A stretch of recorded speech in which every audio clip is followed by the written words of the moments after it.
I had to blow out this candle. What's going on, everybody? I'm going to share this real quick.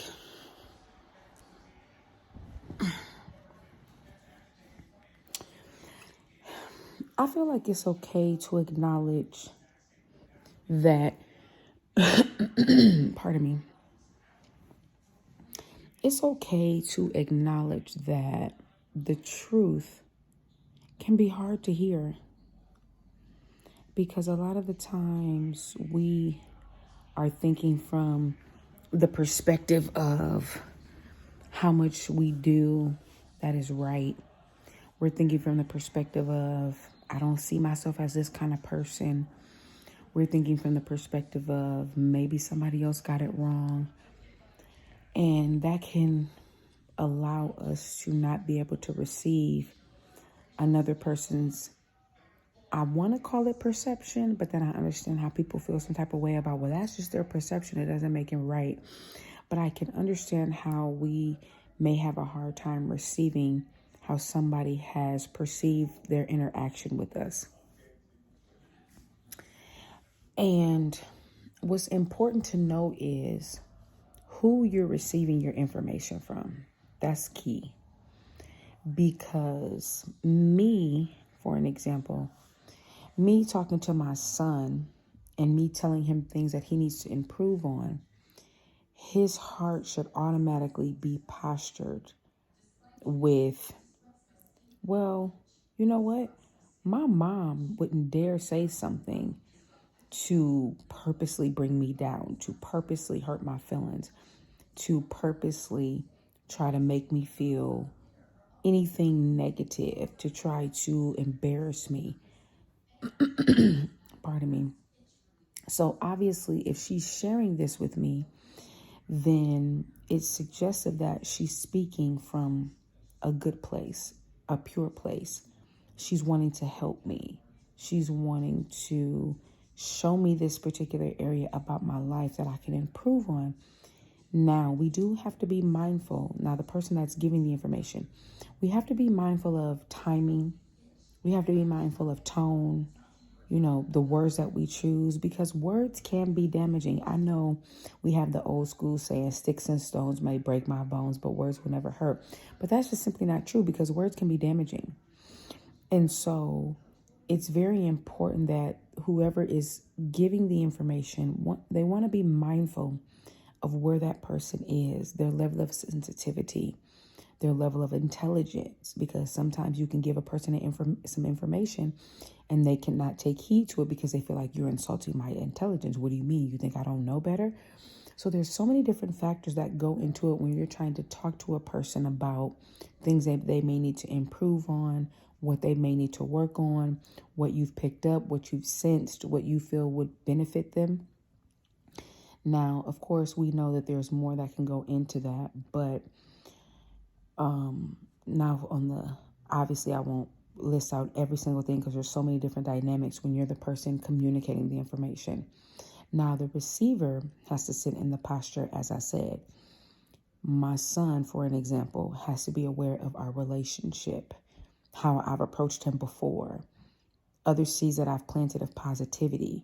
He has to know my heart. Pardon me. That's why the Bible uses the example, know those that labor among you. That's actually very true, because if not, and if we're not careful, we will assume the wrong thing. We will miss out on good, healthy information. We will miss out on what actually could benefit us for where we are now and for where we're going.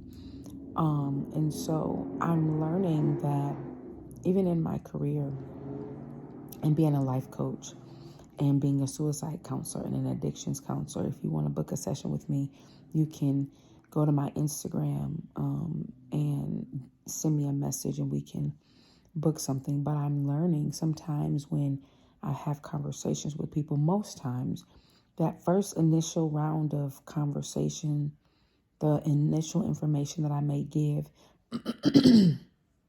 it's hard for people to receive. Because again, they may not perceive themselves that way. They may not perceive the information you're giving. That way, they may not see the situation the way that you see it, which is actually very naturally appropriate because I'm the person that's on the outside looking in. So because I'm on the outside looking in, I have the ability to see things that they can't see because they're in it. Now, it doesn't mean because they're in it that they're not able to see things at all. No, that's not what I'm saying. But I'm saying I'm on the outside, so therefore I can see the situation a little bit differently because maybe my emotions is not as in it as they are. Maybe I don't have the level of connection that they have with the individual or the situation. Maybe I'm not facing what it is that they're facing. So therefore, I now can speak from an objective, healthy place. I now can provide a healthy perspective versus for them, they're in it. So therefore, they can feel the stress behind it. They can feel the pressure behind it. Their minds, because of that stressor and because of that buildup of pressure, their minds will now naturally, because we all do it, have the tendency to look at something negative before they find the positive outlook on it. And so we just want to be mindful of that. We want to be mindful of, number one, our circle. Who are we getting our information from? What are we telling people? Are people taking the information from the past and trying to bring it into the future to now justify something negative something that could have a negative impact on you? Now, of course, for the sake of me not having to run all of that down, we know that when a person is speaking and they don't have your best interest, that we want to be able to catch right away. But that's not what we're talking about. We're talking about a person who you know and you feel that they're there for you. We're not talking about, oh, because you guys had arguments, I mean, they can't tell you about yourself or vice versa. No. But we're talking about assessing healthy information so that you can stand in a posture to say, you know what? I can actually stand to be corrected. I don't know why I have I know why. Because my allergies is starting to spark up. Because I was cleaning my dog's cage and stuff. So now this eye is a little itchy and my throat is getting a little scratchy. But as I was saying, we want to make sure that we're standing in the posture where we can say, I stand to be corrected. I want to be corrected. I want somebody to see if I'm going down the wrong way and tell me, hey, don't go that way. That's not good for you. Go this way. I want to be able to trust a person that says, hey, I may not know the person the way that you know the person, or I may not be doing the exact same business deal as you, or whatever the case may be. But let me just give you a healthy perspective on what I think. Here's a couple of things that you should consider, whether it's from experience, whether it's from a place because they care. But wherever the case is, we want to be able to sit down with the people that say they love us and that they've shown that they love us. We're not talking about perfect people, right? But we don't want to be so offended by somebody telling us the truth. Because on one hand, what I started off by saying is it's very hard to hear the truth. And people say, oh, the truth hurts. The truth can hurt if you're not in a place to receive. But if we think about it, if your child was running out in the street and you had to grab them, and to them it may startle them and it may hurt their arm a little bit, but you saved their life. But you could take that same concept and that child could be standing outside and you may not necessarily have to grab them, but you may sternly say, don't go over there. Don't go get that ball. You need to wait. Then it doesn't hurt. And you still saving their life. So I said that to say I can understand how people say the truth hurts. But again, we now have to consider approach, tone, our relationship, our level of connection. Do I feel comfortable talking to you about it? Do you feel comfortable receiving? Right? Because the truth doesn't have to hurt. What hurts more is somebody saying they love and they care about you and they know you're going the wrong way and they don't say anything. Because see, when we're on the outside looking in, right, it's easy to say, yeah, because who would want to be around a person and you see me making the wrong decisions, you see me there and you just not going to say nothing, then you not for me. Then what kind of friend are you? What kind of family member are you? What kind of spouse are you? What kind of boyfriend or girlfriend are you? But now, guess what? We have to be just as mature to say, thank you for telling me I was going the wrong way. Thank you for telling me my attitude isn't the best. Thank you for telling me I need to change my tone. Thank you for telling me that it could be a hindrance, me thinking that I know it all. Thank you for telling me that my outfit doesn't look the best. Thank you for telling me, have you considered this and have you considered that? And of course, we have to be mindful because some people can look at that as like, no, ain't nobody going to control me, which is why you have to know the spirit the person is coming in. Obviously, if you know it's a foul spirit or a spirit of control, no. But if it's a person that is genuinely cares about you, you want to be able to hear that. You don't want to ignore the truth, reject the truth, find an ought with the truth. That's why it says the truth shall set you free. We don't want to be bound to lies. We don't want to have relationships with people that can clearly see. Okay, think about it this way. If I have done business with a person and I know that that person has just recently gotten out of jail for fraud, business fraud, account fraud, wire fraud, mail fraud, and you come to me and say, hey, I just met this person, da da da da da. Should I do business with them? And I never say anything, not because I'm trying to bash the other person, but I sit back and pretend like I don't know anything. Then you get into a situation with that person. They do the same thing to you. And then I come out and say, oh yeah, I knew that already. You know how many people have a problem with that? Majority. Like, you knew that and you didn't say anything? Oh, because I felt like you don't want the truth. So it's the same thing when it comes to our personalities, our character, how we treat people, how we perceive things, our emotions, our feelings, how we may overanalyze in a relationship or just in life. And that person can see that. They have experienced it. They've watched you. And now they saying, hey, I don't want you to be like that. Maybe try this approach.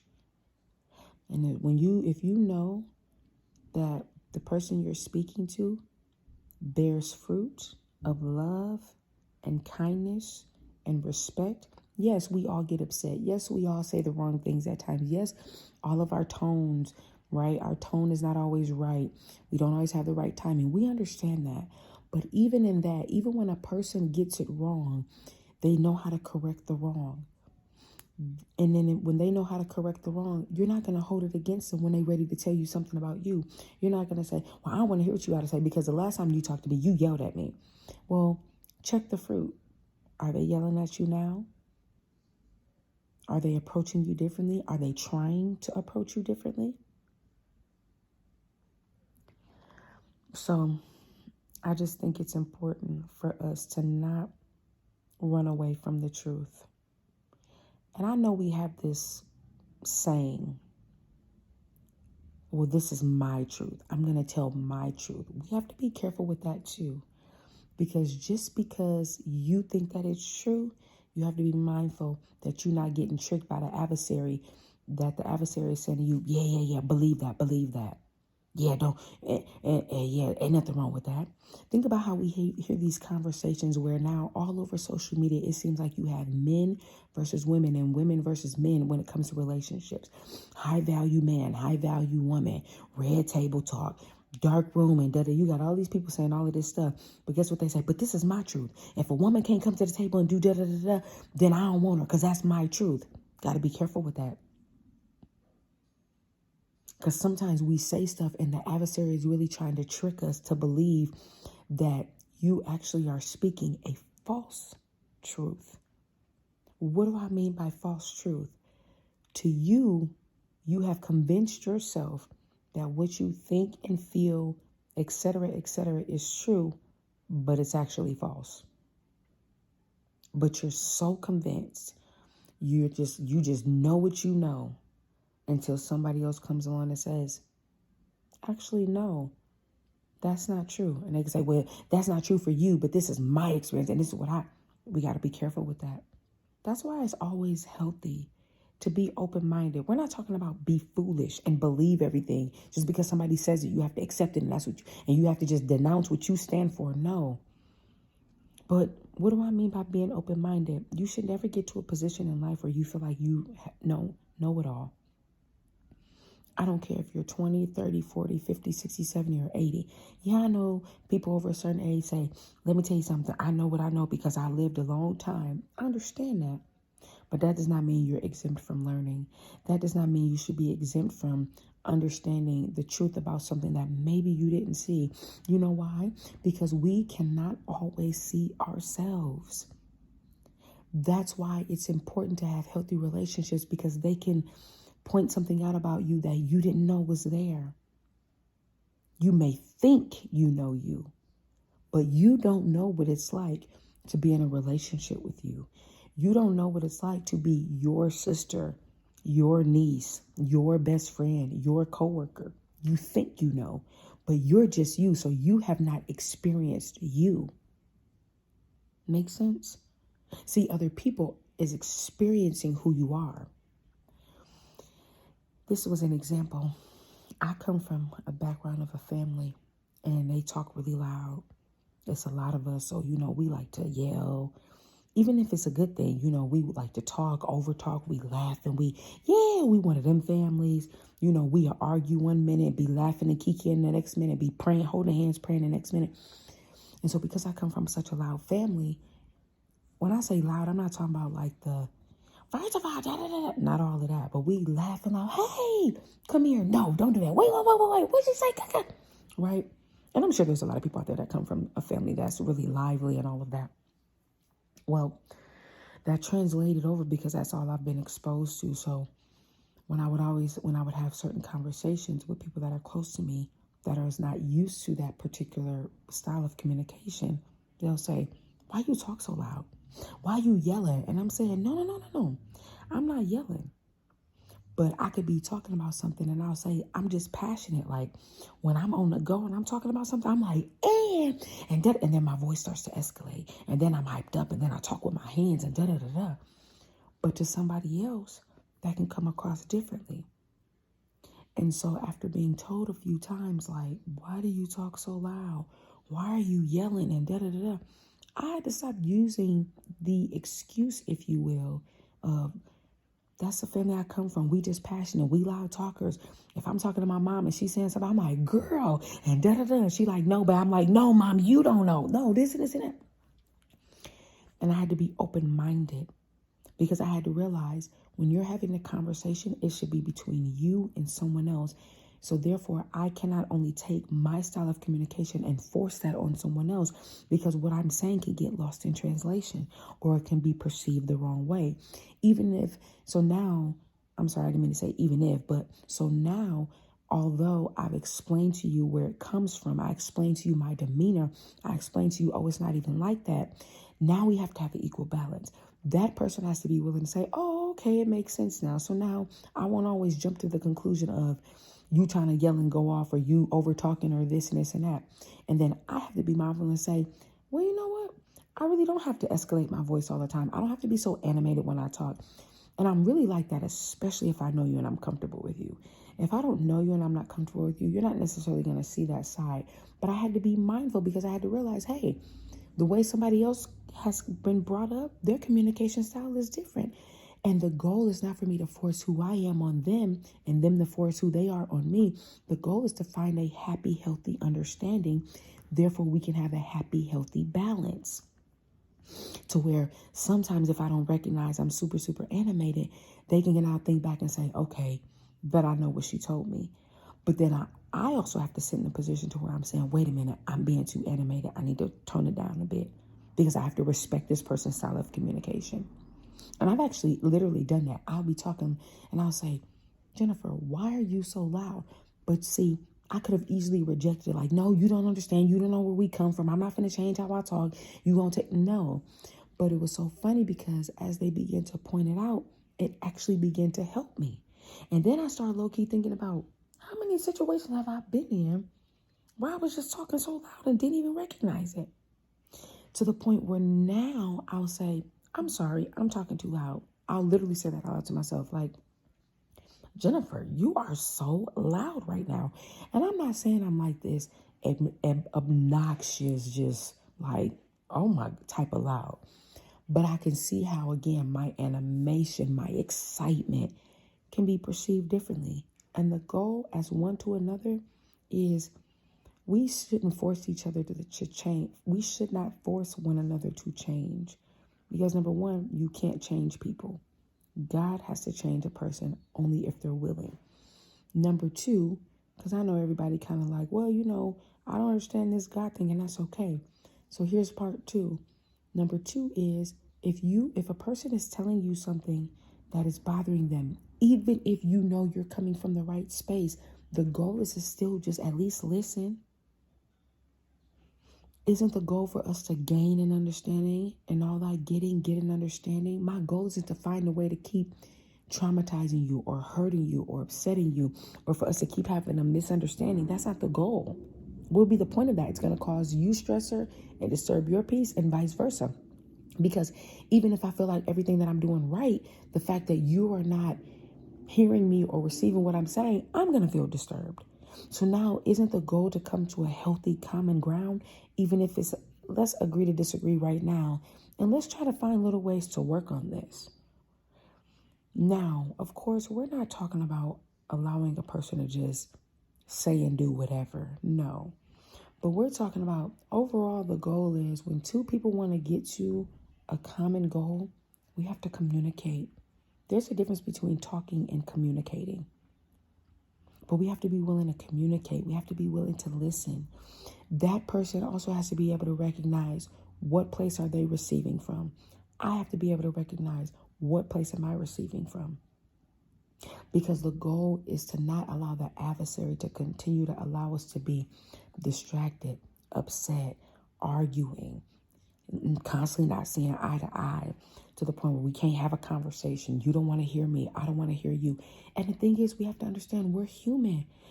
We could be the same race and still come from different backgrounds. We could be the same race and still be raised differently. Yes, we may have a lot in common, but we can also have a lot of things that's like, I didn't grow up like that. Nobody's ever said that. But sometimes as humans, we think a person can't tell us about ourselves, and it puts us in a position to where we can't receive the truth because it's like, you don't understand. You don't know how I grew up, da-da-da. Yes, that could very well be true. But shouldn't we gain an understanding? Isn't this about me understanding you and you understanding me? You may not understand why I do what I do, why I eat what I eat. But guess what?